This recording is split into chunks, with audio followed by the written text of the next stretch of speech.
जय जिनेंद्र। आज मैं आप सभी के लिए मोरल स्टोरी लेकर आई हूँ। एक स्वार्थी बच्चा था।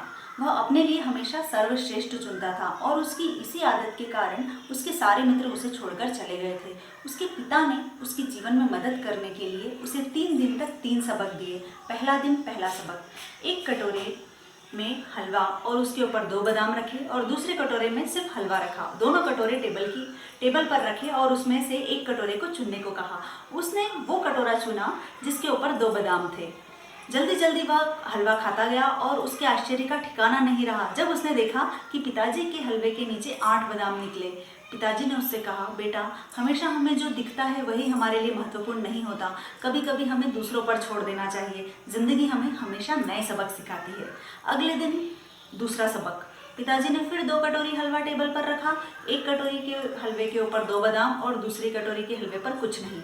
इस बार उसे कल का सबक याद था तो उसने बिना किसी बादाम वाली कटोरी का हलवा उठाया और अपने निर्णय पर खुश होता हुआ खाना खाता गया। लेकिन उसे बहुत आश्चर्य हुआ जब उसकी कटोरी के हलवे के नीचे एक भी बादाम नहीं निकला।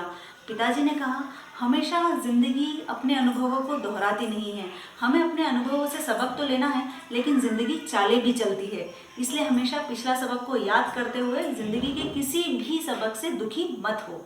तीसरा दिन तीसरा सबक, इस बार पिताजी ने 2 कटोरे हलवे, एक कटोरी के हलवे के ऊपर 2 बादाम और दूसरे कटोरी के हलवा खा ली। सेम यही सबक उसे देने के लिए तीसरे दिन भी यही रखा। अब पिताजी ने उससे कहा कि इन दोनों में से एक कटोरा चुन लो। इस बार उसने बहुत सोचा और निर्णय किया कि मैं पिताजी पर ही छोड़ देता हूँ। पिताजी, आप इस घर के मुखिया हैं, आपका इस घर में बहुत योगदान है, तो क्यों ना आप ही मेरे लिए सर्वश्रेष्ठ चुने।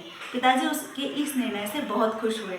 उन्होंने उसे 2 कटोरी बादाम वाला हलवा दिया और उसके आश्चर्य और भी बढ़ गया जब उसने देखा कि उसकी कटोरी के हलवे के नीचे और 2 बादाम निकले।